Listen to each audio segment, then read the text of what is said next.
So we're only going to be concerned primarily, at least our analysis is only going to be concerned with linear and time invariant.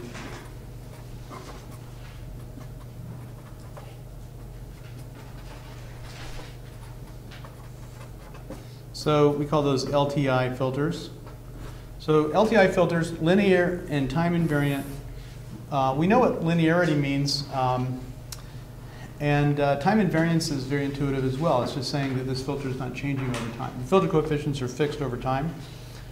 And we have a number of representations. So we've seen this representation where you have an input signal X and you have your filter characterized by its impulse response.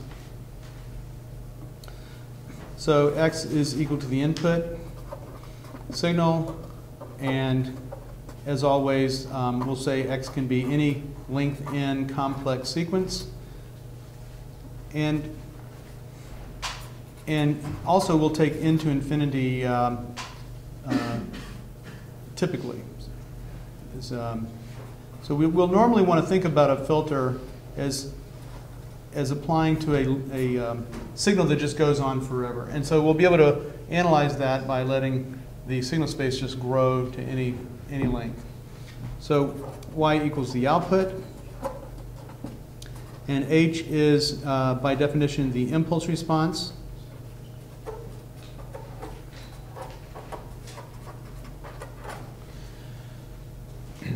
And what is the equation that relates them?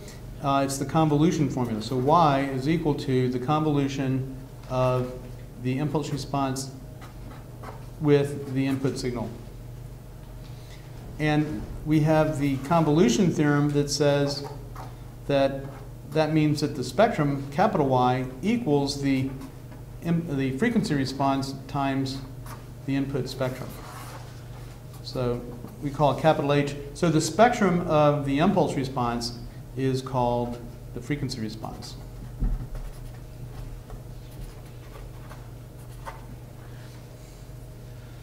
So that is basically it for LTI filters. So in other words, as I mentioned before, every linear time invariant filter can be expressed in these ways. It can be expressed as a convolution in the time domain, and it can be expressed as a multiplication by a frequency response in the frequency domain. Or another way to say it is a complex spectral window. So every linear time invariant filter is a complex spectral window in the frequency domain. And it's a linear convolution in the time domain. All right, so that is what we know about filters. And maybe it would be worthwhile to just mention, just in case you forget, y of n, just to kind of elaborate on these higher level notations. So the sum from m equals 0 to m minus 1, or n minus 1 at this moment, h of m times x of n minus m. And down here we have pointwise multiplication.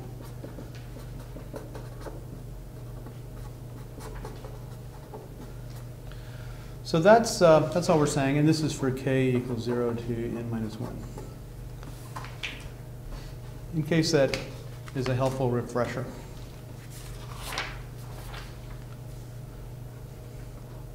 Okay, so now what do I mean by linearity? We can say h is linear because convolution is linear. That's basically all there is to it. And so you can write it like this. So let me now underline h to underscore that it's a vector or a signal. So if you convolve your filter impulse response h with a linear combination of signals, which I will write as alpha x1 plus beta x2, and I'm underlining x1 and x2 to indicate that they're signals where in alpha and beta are scalars.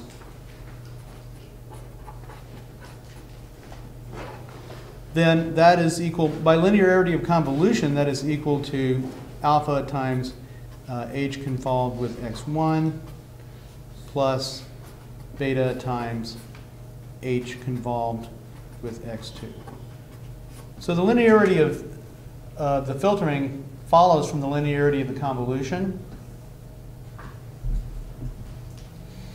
And so the only really remaining question is, can you represent every filter that way, every linear filter that way? And the answer is yes, as we'll see shortly.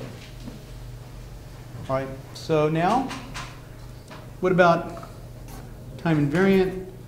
So I can just say then that H is time invariant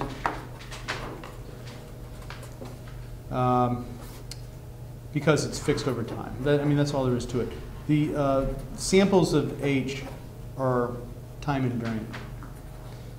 So H does not change over time. And you'll see where we need that in a moment.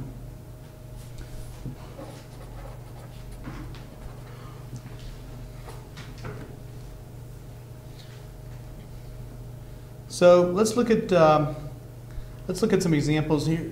A nonlinear example, just to set it off. Nonlinear example: H of n equals x of n, which would imply that y of n equals, H convolved with x equals. Actually, let's make it h of x of n times delta of n, all right? So this becomes then x of 0. Oh, no, that's time varying as well. All right, I'm going to leave it at, I want a nonlinear example. Well, it has to vary with time because the input varies with time. The key for a nonlinear filter is that it depends on the input. That is basically, so if it depends on the amplitude of the input signal, anytime your filter is a function of the input signal, if you can change the filter by changing the input signal, you're looking at a nonlinear filter, okay? So I'll go ahead and leave this as it is. So it becomes the convolution of the signal with itself, which we can then write out as x of m times x of n minus m over all m. And so you can see that you can very quickly verify that this is nonlinear. In other words, if you plug in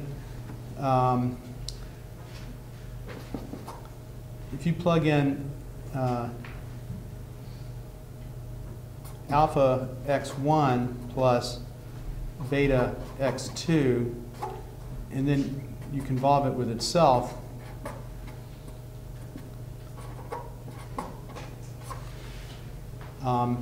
this is equal to alpha x1 convolved, well, it's actually alpha squared x1 convolved with x1 plus beta squared times x2 convolved with x2. And these are the only terms you really want, but and they've got the wrong gains, but you've also got these cross terms. So you have alpha beta times x1 convolved with x2 plus alpha beta x, well, that appears twice, so I'll just say that. So, and this is not equal to alpha x1 convolved with x1 plus beta x2 convolved with, or x1 convolved with x2. All right. So that's showing you a nonlinear example and showing you how it fails the test of linearity. Now, what's a simple time varying example? Another case that we have to be more careful with, that would be something like h of n equals some constant offset plus some alpha times, let's say, cosine omega sub m t. We've seen this case before. So this is amplitude modulation. It's also known as tremolo. If you've seen the tremolo effect on amplifiers, you've seen this kind of variation, basically a sinusoidal amplitude variation. So a time varying filter changes over time. The impulse response changes over time. And a nonlinear filter also changes over the time, but more importantly, it's a function of the input signal. And it doesn't have to change over time because your input signal could be DC, and your nonlinear filter could be, let's say, just the squaring filter. So a filter that just squares its input, that's nonlinear because it's taking the signal, multiplying by itself. And for DC, you do have a time invariant filter, but it's a signal dependent time invariance. So you have to think, but is it time invariant over the space of all possible input signals? And the answer would be no, because any time varying input would then give you a time varying impulse response. So that's just to try to bracket this concept of linearity and time invariance and some examples of nonlinear time varying filters.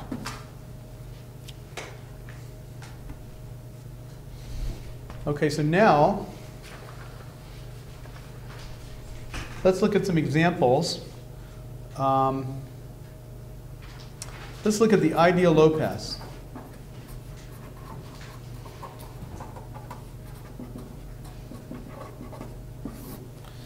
The ideal low pass has a frequency response that looks like a spectral window that is a rectangular window that goes from 1 at DC up to some cutoff frequency, call it F sub C, and then the gain goes to 0. So the gain is 0 across this, what we call the pass band. And then when we get above the cutoff frequency, we're in what we call the stop band. So that's what we would like an ideal low pass filter to do. We want to stop all frequencies above some cutoff frequency. And when I'm plotting the gain, what am I plotting? I'm plotting the, I'm going to call it G of omega, defined as the absolute value of the frequency response. So that's the actual gain of the filter. The magnitude frequency response is its gain at each frequency.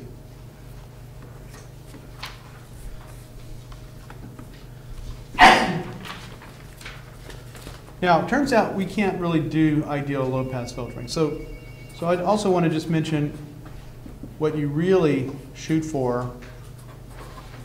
So let's say low-pass filter can be abbreviated LPF. That's a very common abbreviation. So a more practical design, we'll have a pass band, and it'll be exactly the same pass band typically, maybe a little bit reduced. And it'll have a stop band, but we won't put the pass band right next to the stop band. That is unrealistic.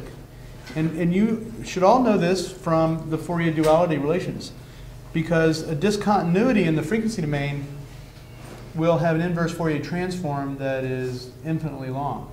You know, it's going to be some sort of 1 over t envelope. So a discontinuity in the frequency domain corresponds to a 1 over t envelope in the time domain. That is just a basic Fourier pair. Now, what we do to avoid that is we introduce a so-called guard band, also called a transition band. So the transition band terminology is more typical in a filter design context. Guard band is typical in, let's say, a sampling rate conversion context, or some context where you've got this sampling rate divided by 2 as your highest frequency, and then the band below that will be often called a guard band. But it's also a transition band from the pass band to the stop band. So you need to provide that transition, and we know from the scaling theorem that the length of the impulse response in the time domain is proportional to 1 over the width of the transition band. And remember, we had that example where we doubled the transition bandwidth by going from a 44 kilohertz sampling rate to a 48 kilohertz sampling rate. And we got a doubled transition band, and that cut the length of the filter in half. It actually makes our FIR filter, I haven't even defined FIR filter, makes our impulse response about half as long in samples. And so you need this guard band, and you need as much as you can afford. And in sampling rate conversion systems, it's very typical to have it on the order of 10% or 15%. 5% is really pushing it. You end up with a a relatively expensive filter. So you want some oversampling. That's the bottom line. And just 10% or 15% oversampling is enough, and your filters can handle that. But nowadays, you're very often going to find 2x oversampling, in which case the filter is really having an easy time because the transition band can be, half of the band, right? Because we can only hear out to 20 kilohertz, so why not go ahead and make 20 to 40 kilohertz be the transition band or the guard band, and then our sampling rate's way up at 80 kilohertz or 88 kilohertz. So life gets easy for filters when you're working at 2x oversampling. Now, if you go to 3x, 4x oversampling, it's even easier.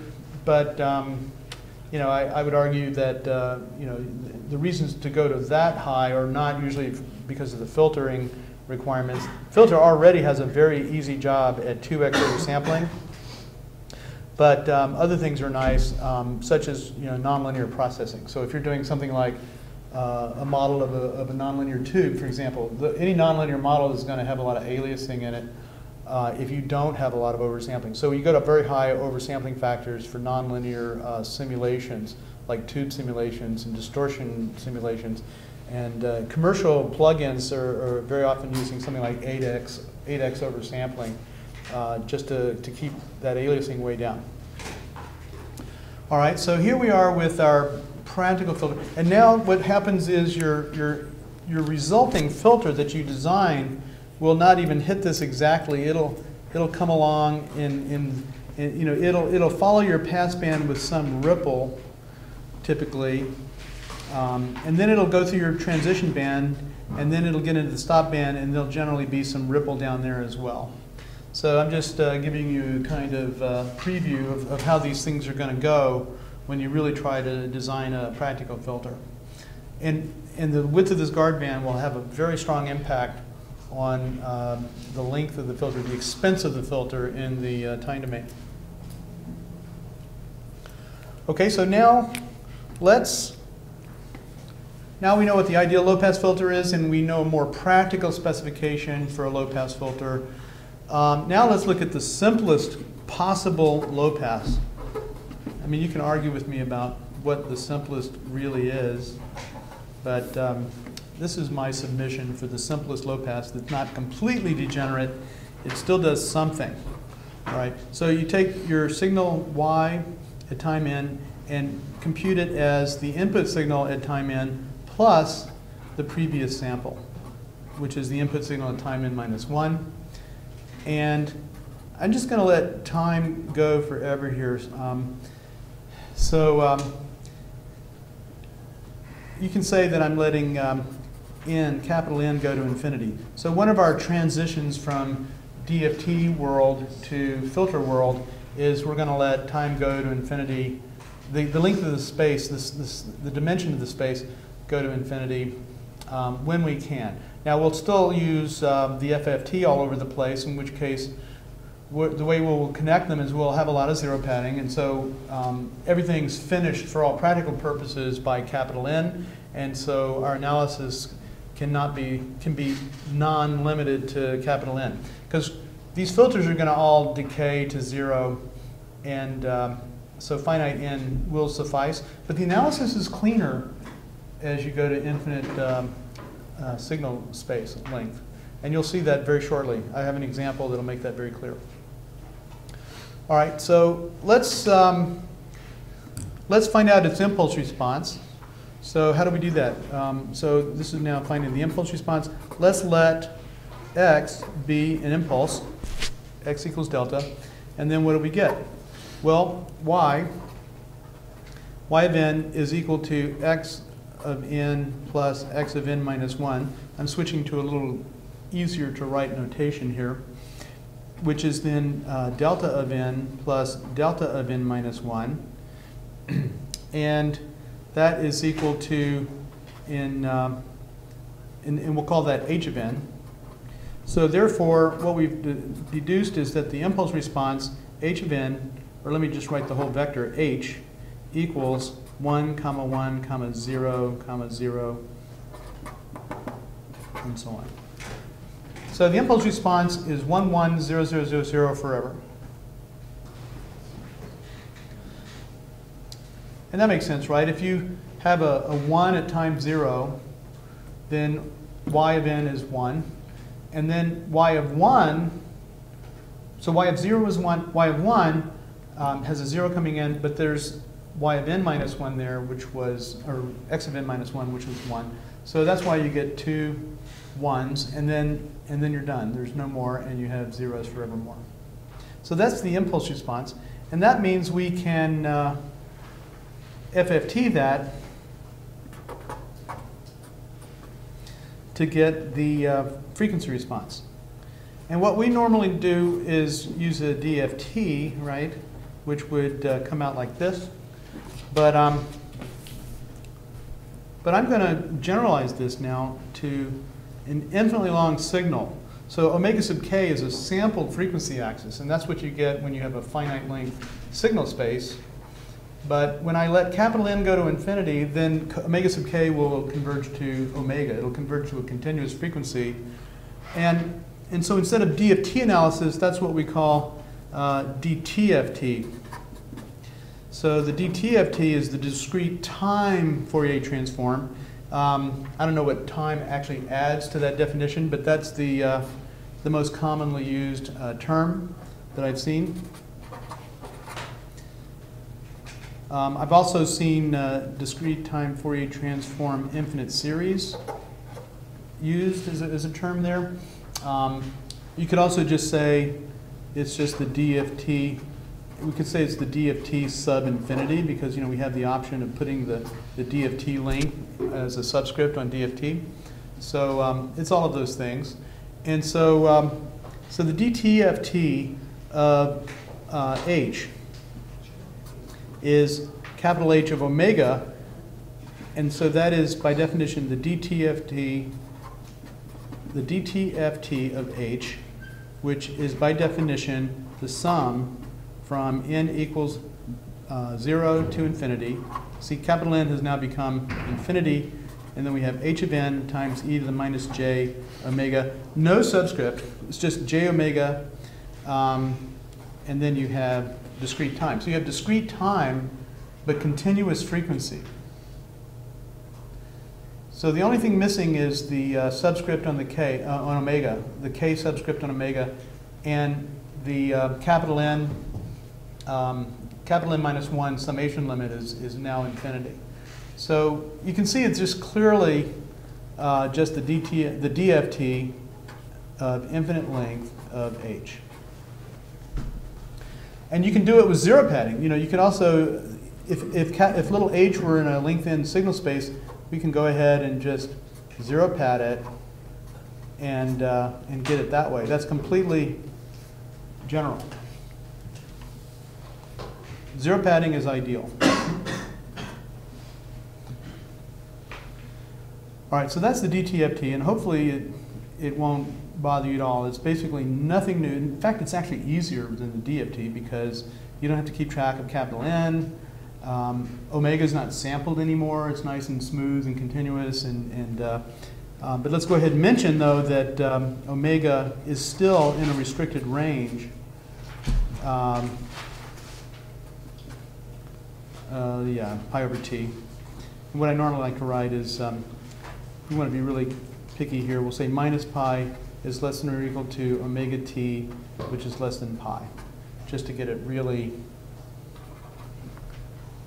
specified. And as I've said before, if talking about omega t, omega capital T as a thing, that's kind of a normalized radian frequency, right? And it varies between minus pi and pi. So you can also see it as 2 pi times the frequency over the sampling rate. So that's the sense in which it's a normalized frequency. All right, so that's the DTFT. And so now we can say, for our example, where h is equal to 1, 1, 0 forever, we're going to get 1 plus e to the minus j omega in t. And so this is exactly the same as I got before, but without the sampling of omega. So it's a continuous frequency response. And you can rewrite this. So I think you've seen this trick before, where you pull out half of the phase of the complex exponential. So I can pull out e to the j omega t in t, no, t over 2. Oh, hope that looks like a t. So if I pull that out, oh, this n is not there, sorry. That's why I'm having trouble. That's e power plus j omega t. What? That's e power plus j omega t. 1 plus e power j omega t. Well, there's a minus sign, right? Okay, let's do it again down here. So h of omega is by definition h of 0, let's write it this way, plus h of 1 times e to the minus j omega t plus h2 e to the minus j omega 2t, and so on, right?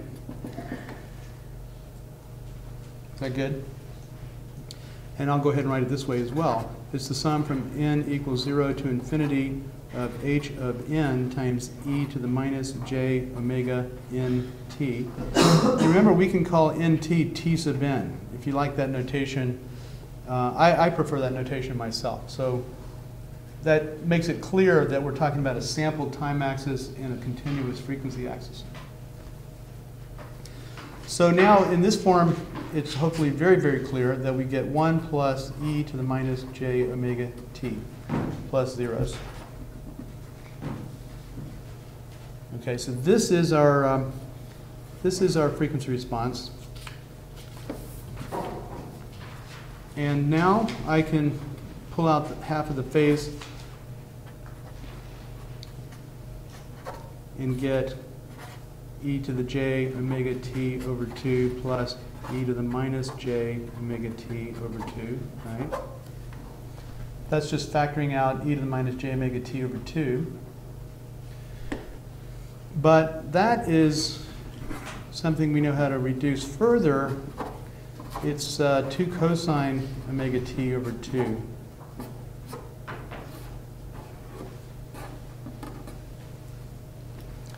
And that's why I wanted to do it. I pull out half the phase so that I reduce the term in brackets to a real cosine, a cosine of frequency. All right, and so this we can recognize, so the e to the minus j omega t over 2, this we recognize as a linear phase term.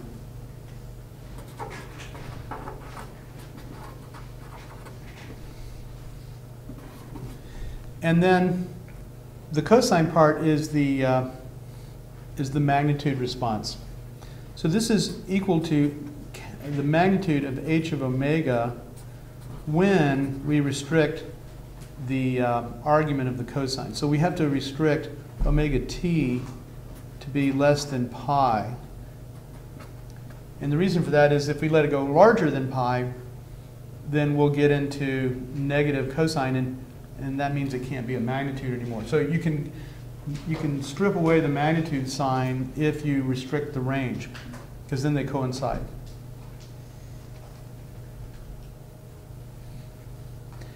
And so we remember from the shift theorem that this linear phase term corresponds to a 1/2 sample delay.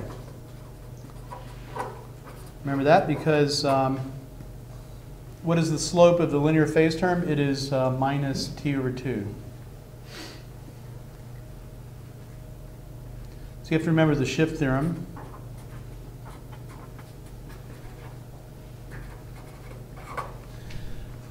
And then this 2 cosine omega t over 2, that is the magnitude response. So it's saying that the magnitude response of this filter starts out at 2 at DC. So here's absolute value of h. Starts out at 2, and then it comes down to 0 at pi, where we're plotting versus the omega t frequency variable. And we can also plot, to make a complete frequency response plot, we can plot the angle of h which is the the phase. And as I'm saying, it's a linear phase characteristic with a slope of minus t over 2. So it's just straight line here. So it starts out at 0, and at pi it becomes what? At pi it becomes pi over 2, minus pi over 2.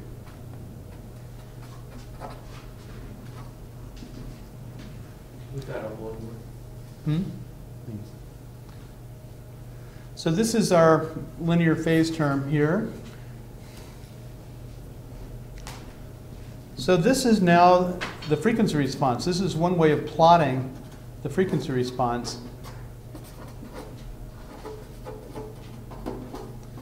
Of capital H. So we're plotting it in polar form. We're plotting its magnitude and phase separately.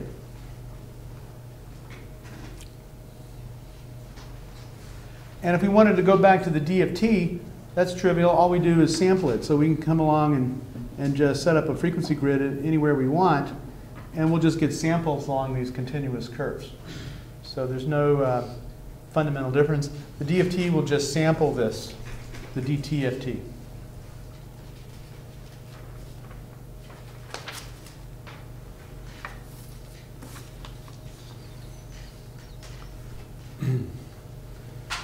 So let me just summarize all the things that we've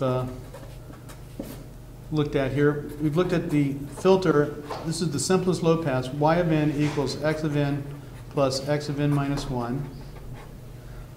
H of n we found to be 1100, or delta of n plus delta of n minus 1.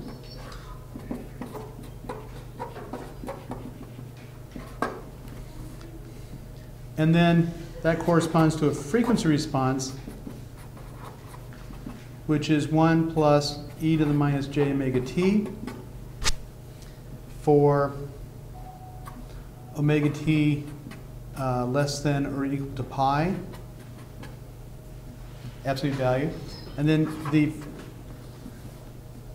so now let me define the gain of the filter, or its magnitude frequency response, as the absolute value, and this is equal to 2 cosine omega t over 2 for omega t less than or equal to pi. And then the phase response I'll define as the angle of the frequency response, and we found that to be equal to minus omega t over 2. Again, for omega t less than or equal to pi, but it'll turn out that we can extend it beyond that. Because you see what happens is that cosine will go negative, and we have to give pi radians to the phase when that happens, and keep the magnitude positive. And so doing that, we'll just continue this minus omega t over 2 in a nice way. So that really is the phase response. All right, so now let's check it. Let's plug in some numbers. So let's see, at DC, y of n equals 1 plus 1 equals 2. And that checks, right? Because when you plug in omega equals 0, cosine of 0 is 1. I'm sorry, yeah, cosine of 0 is 1, and then 2 times that is 2. So that's right. Let's look at half the sampling rate. So if we have half the sampling rate, then our input signal is going to be essentially, let's call it minus 1 to the n plus minus 1 to the n minus 1. That's a very simple sampling rate at half. I'm sorry, a simple sinusoid at half the sampling rate. And sure enough, that is equal to 0, so that checks. It's also easy to check the sampling rate divided by 4. What does a sinusoid at a quarter of the sampling rate look like? Remember that one? You can represent those as j to the n. So j to the n is the sample sinusoid at a quarter of the sampling rate. Remember that? And sure enough, this is, you can write it as 1 minus j times j to the n. And is that right? Well, so this is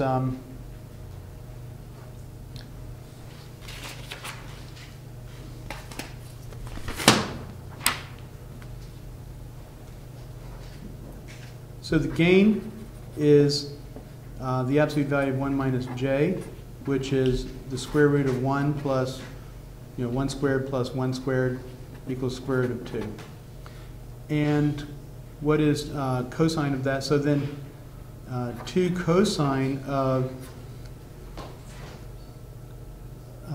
omega t over 2 evaluated at omega equals 2 pi, or omega t equals 2 pi over 4, right? A quarter of the sampling rate, which is pi over 2. This is equal to 2 cosine pi over 4. And what is the cosine of pi over 4? Well, here's pi over 2. Here's pi over 4, right? So pi over 4 is, that's our 45-degree angle.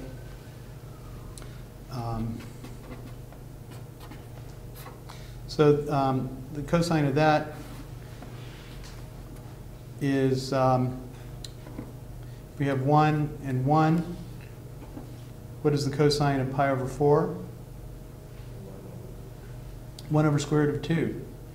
So cosine of pi over 4 is 1 over square root of 2. So therefore, 2 times 1 over square root of 2 equals square root of 2. Check. So that was relatively painful, but it worked. And we've earned a break. Unless there are questions or comments or thoughts. So this is just checking some points to give ourselves confidence that we've got the right formula. And what are we doing? We're plugging in sine waves at various frequencies to see that we're getting the gain that was advertised by the frequency response. Now we could also check the phase response, right? For DC, you can't see delay, so it's okay. No matter what the delay is, DC is fine. But at half the sampling rate, we also have a problem because the amplitude is 0, so you can't see anything there either. So DC and half sampling rate, they're fine. But what about a quarter of the sampling rate? What is the phase there correct? And after the break, I'll give you a general way to look at that and see that it is in fact a half sample delay. So unless you don't want to break, does anybody want to keep going?